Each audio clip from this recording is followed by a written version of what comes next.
ಸಾಲಿನ ರಾಜ್ಯ ಚಲನಚಿತ್ರ ಪ್ರಶಸ್ತಿ ಪ್ರದಾನ ಸಮಾರಂಭದ ಉದ್ಘಾಟನೆಗೆ ನಾವೆಲ್ಲರೂ ಕೂಡ ಜೊತೆಯಲ್ಲಿದ್ದೇವೆ. ಕನ್ನಡದ ಅಚ್ಚೇರು ಕನ್ನಡದ ದೀಪಗಳು.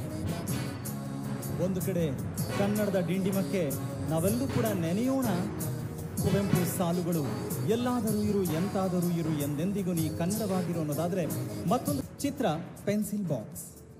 ಈ ಪ್ರಶಸ್ತಿ ಪುರಸ್ಕೃತರಿಗೂ ಕೂಡ ತಲಾ 20,000 ರೂಪಾಯಿ ನಗದು ಹಾಗೂ 100 ಗ್ರಾಂ ಬೆಳ್ಳಿಯ ಪದಕವನ್ನ ನೀಡಿ ಗೌರವವನ್ನ ಇದೀಗ ನಿಮ್ಮ ಮುಂದೆ ಮೊದಲನೇ ಸುತ್ತಿನಲ್ಲಿ ನೀಡ್ತಾ ಇದ್ದೀವಿ. ಅಭಿನಂದನೆಗಳನ್ನ ತಿಳಿಸೋಣ. ಆದರೆ ಒಂದೊಮ್ಮೆ ಪ್ರತಿ ಬಾರಿಯೂ ಅನ್ಸತ್ತೆ, ನಾವು ಯಾವತ್ತೋ ಆ ಪುಟವನ್ನ ತಿರುಗಿಸಿದಾಗ ಆ ಫೋಟೋವನ್ನ ನೀಡ್ತಾ ಇರೋದು ಅವರ ಸರಳತೆಗೆ ಮತ್ತೊಂದು ಸಾಕ್ಷಿ ಅಂತ ನಾನು ಹೇಳ್ಬೋದು. ಮತ್ತೊಂದು ವಿಷಯ ಶ್ರೀನಿವಾಸ್, ಅದೇನು ಅಂದ್ರೆ 2018ರಲ್ಲಿ 300ಕ್ಕೂ ಹೆಚ್ಚು ಸಿನಿಮಾಗಳು ಬಿಡುಗಡೆಯಾಗಿದೆ. ಹೌದು.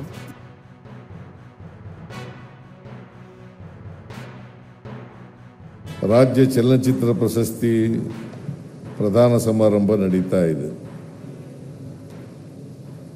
ನಿಮಗೆಲ್ಲ ಅನಿಸಿರ್ಬೇಕು, 2018-19 ಯಾಕೆ ಇಷ್ಟು ವರ್ಷ ಆದರೂ ಕೂಡ ಮಾಡಲಿಲ್ಲ ಅಂತಕ್ಕಂಥ ಪ್ರಶ್ನೆ ಸಾಮಾನ್ಯವಾಗಿ ಉದ್ಭವ ಆಗ್ತದೆ. ಒಂದು ಕಾರಣ, ಹಿಂದಿನ ಸರ್ಕಾರದವರು ಮಾಡಲಿಲ್ಲ.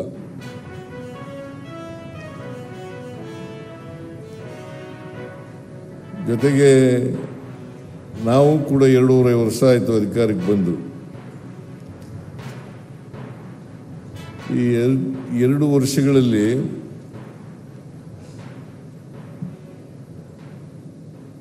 ಹದಿನೆಂಟು 19 ಚಲನಚಿತ್ರ ಪ್ರಶಸ್ತಿ ಪ್ರದಾನ ಮಾಡಬೇಕಾಗಿತ್ತು. ಕಾರಣಾಂತರದಿಂದ ವಿಳಂಬ ಆಯಿತು. ಅದಕ್ಕೆ ನಾನು ತೀರ್ಮಾನ ಮಾಡಿದ್ದೀನಿ, ವಾರ್ತಾ ಇಲಾಖೆಯವ್ರ ಜೊತೆ ಚರ್ಚೆ ಮಾಡಿದ್ದೀನಿ. 18-19 ಚಲನಚಿತ್ರ ಪ್ರಶಸ್ತಿ ಪ್ರದಾನ ಮಾಡೋಣ. ಕೆಲವೇ ದಿನಗಳಲ್ಲಿ ಶೀಘ್ರವಾಗಿ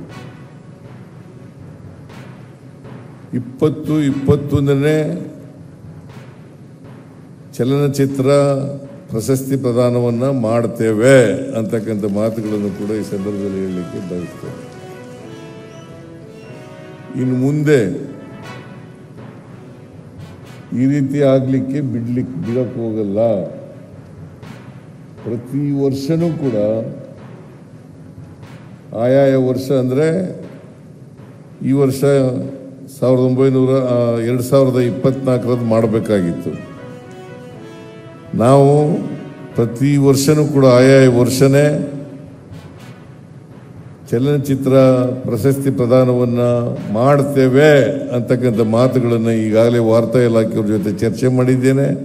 ಅದನ್ನು ಮಾಡೇ ಮಾಡ್ತೀವಿ ಅಂತಕ್ಕಂಥ ಮಾತುಗಳನ್ನು ಹೇಳಲಿಕ್ಕೆ ಬಯಸ್ತಾ ಇದ್ದೇನೆ.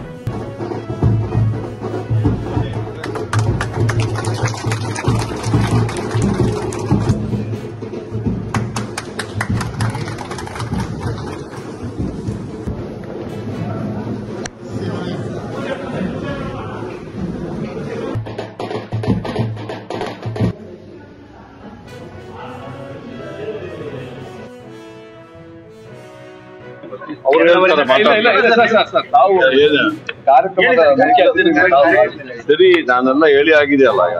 ಇಲ್ಲ, ಅಲ್ಲಿ ಬೇರೆ ಲೋಕಲ್